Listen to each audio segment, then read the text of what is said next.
नमस्कार, शारदा डायरीज में आप सबका स्वागत है। निशा काम निपटाकर बैठी थी कि फोन की घंटी बजने लगी। मेरठ से विमला चाची का फोन था। बिटिया, अपने बाबूजी को आकर ले जाओ यहाँ से। बीमार रहने लगे, बहुत कमजोर हो गए हैं। हम भी कोई जवान तो हो नहीं रहे हैं। अब उनका काम करना बहुत मुश्किल होता जा रहा है। वैसे भी आखिरी समय में अपने बच्चों के साथ ही बिताना चाहिए। निशा बोली, ठीक है चाची जी, इस पर रविवार को आते हैं, बाबूजी को हम दिल्ली ले आएंगे। इधर उधर की बातें करके फोन काट दिया। बाबूजी 3 भाई हैं, पुश्तैनी मकान है, तीनों ही वहीं रहते हैं। निशा और उसका छोटा भाई विवेक दिल्ली में रहते हैं, अपने अपने परिवार के साथ। 3-4 साल पहले विवेक को फ्लैट खरीदने के लिए पैसों की आवश्यकता पड़ी, तो बाबूजी ने भाइयों से मकान के अपने 1/3 हिस्से का पैसा लेकर विवेक को दे दिया, कुछ खाने पहनने के लिए अपने लायक रखकर। दिल्ली आना नहीं चाहते थे, इसलिए एक छोटा सा कमरा रख लिया था, जब तक जीवित थे तब तक के लिए। निशा को लगता था कि अम्मा के जाने के बाद बिल्कुल अकेले पड़ गए होंगे बाबूजी, लेकिन वहां पुराने परिचितों के बीच उनका मन लगता था। दोनों चाचियां भी ध्यान रखती थी। दिल्ली में दोनों भाई बहन की गृहस्थी ठीक से चल रही थी। रविवार का दिन निशा और विवेक का ही कार्यक्रम बन पाया मेरठ जाने का। निशा के पति अमित एक व्यस्त डॉक्टर हैं, महीने की लाखों की कमाई है, उनका इस तरह से छुट्टी लेकर निकलना बहुत मुश्किल है। मरीजों की बीमारी ना रविवार देखती है ना सोमवार। विवेक की पत्नी रेनू की अपनी ही जिंदगी है, उच्च वर्गीय परिवार में उठना बैठना है उसका। इस तरह के छोटे मोटे पारिवारिक पचड़ों में पड़ना उसे पसंद नहीं है। रात भर निशा को लगा, रास्ते भर में ऐसा लगा उसे कि विवेक कुछ अनमना गुमसुम था बैठा है। वह बोली, इतना परेशान मत हो, ऐसी कोई बात नहीं है, उम्र हो रही है और थोड़े कमजोर हो गए हैं, ठीक हो जाएंगे। विवेक खींचते हुए बोला, अच्छा खासा चल रहा था, पता नहीं चाची जी को ऐसी क्या मुसीबत आ गई। 2-4 साल और रख लेते तो। अब तो मकानों के दाम आसमान छू रहे हैं, तब कितने कम पैसों में अपने नाम करवा लिया तीसरा हिस्सा। निशा शांत करने की मंशा से बोली, ठीक है ना, उस समय जितने भाव थे बाजार में उस हिसाब से दे दिए। और बाबूजी आखिरी समय अपने बच्चों के बीच बिताएंगे तो उन्हें अच्छा लगेगा। विवेक उत्तेजित हो गया, बोला, दीदी तेरे लिए ये सब कहना बहुत आसान है, 3 कमरों के फ्लैट में कहाँ रखूंगा उन्हें। रेनू से किटकिट रहेगी सो अलग, उसने तो साफ मना कर दिया, और बाबूजी का कोई काम नहीं करेगी। वैसे तो दीदी लड़कियां हक मांगने तो बड़ी जल्दी खड़ी हो जाती हैं, करने के नाम पे क्यों पीछे हट जाती हैं। आजकल लड़कियों की शिक्षा और शादी के समय में भी अच्छा खासा खर्च होता है। तू क्यों नहीं ले जाती बाबूजी को अपने घर पर, इतनी बड़ी कोठी है, जीजाजी की लाखों की कमाई है। निशा को विवेक का इस तरह से बोलना ठीक नहीं लगा। पैसे लेते हुए कैसे वादा कर रहा था बाबूजी से, आपको किसी भी वस्तु की आवश्यकता हो आप निसंकोच फोन कर देना, मैं तुरंत लेकर आ जाऊंगा। बस इस समय थोड़ा तंग है हाथ। नाम मात्र पैसे छोड़े थे बाबूजी के पास, फिर कभी फटका भी नहीं उनकी सुध लेने। निशा तू चिंता मत कर, मैं ले जाऊंगी बाबूजी को अपने घर। सही है, उसे क्या परेशानी, इतना बड़ा घर।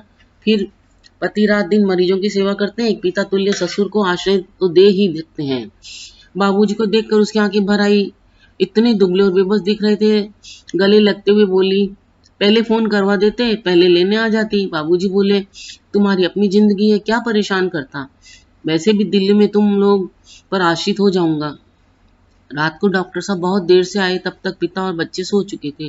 खाना खाने के बाद सुकून से बैठते हुए निशा ने डॉक्टर साहब से कहा, बाबूजी को मैं यहाँ ले आई हूँ। विवेक का घर बहुत छोटा है, उसे उन्हें रखने में थोड़ी परेशानी होती है। अमित के एकदम तेवर बदल गए और वह सख्त लहजे में बोला, यहाँ ले आई हूँ उसे क्या मतलब है तुम्हारा, तुम्हारे पिताजी तुम्हारे भाई की जिम्मेदारी है। मैंने बड़ा घर वृद्धाश्रम खोलने के लिए नहीं लिया था, अपने रहने के लिए लिया है। जायदाद के पैसे हड़पते हुए नहीं सोचा था साले साहब ने कि पिता की सेवा करनी पड़ेगी। रात दिन मेहनत करके पैसे कमाता हूँ, फालतू लुटाने के लिए नहीं है मेरे पास। पति के इस रूप से अनभिज्ञ थी निशा।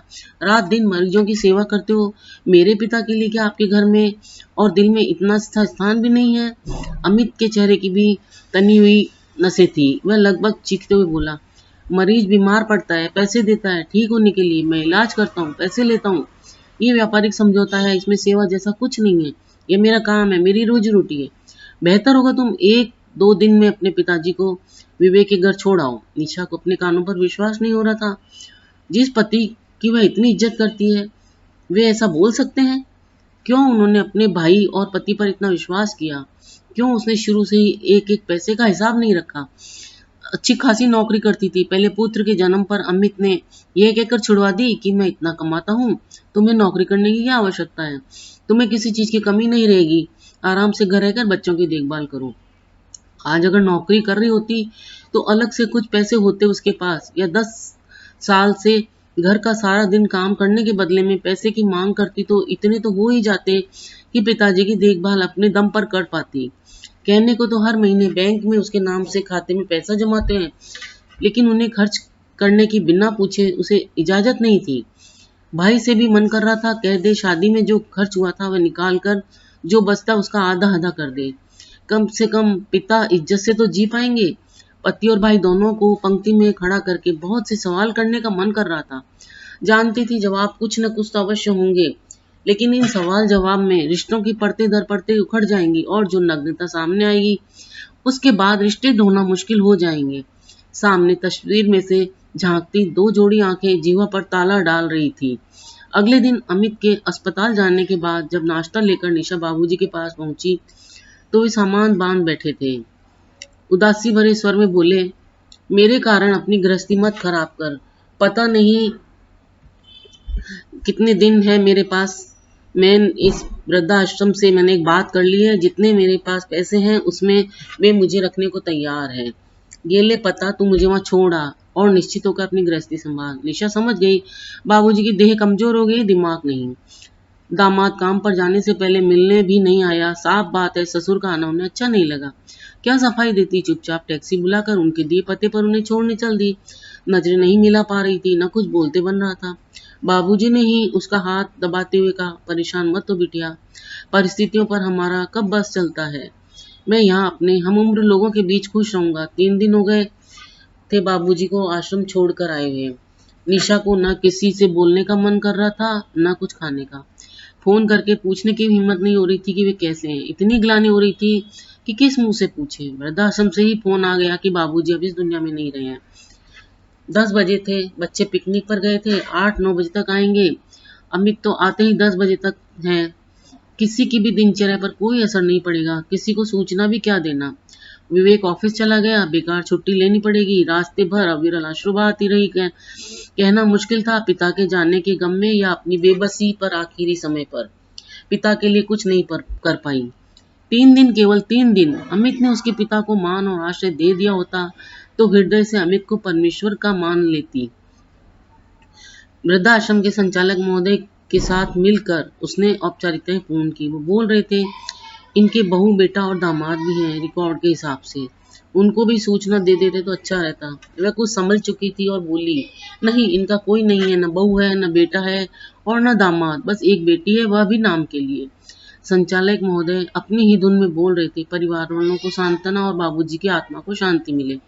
निशा सोच रही थी बाबूजी की आत्मा को शांति मिल ही गई होगी।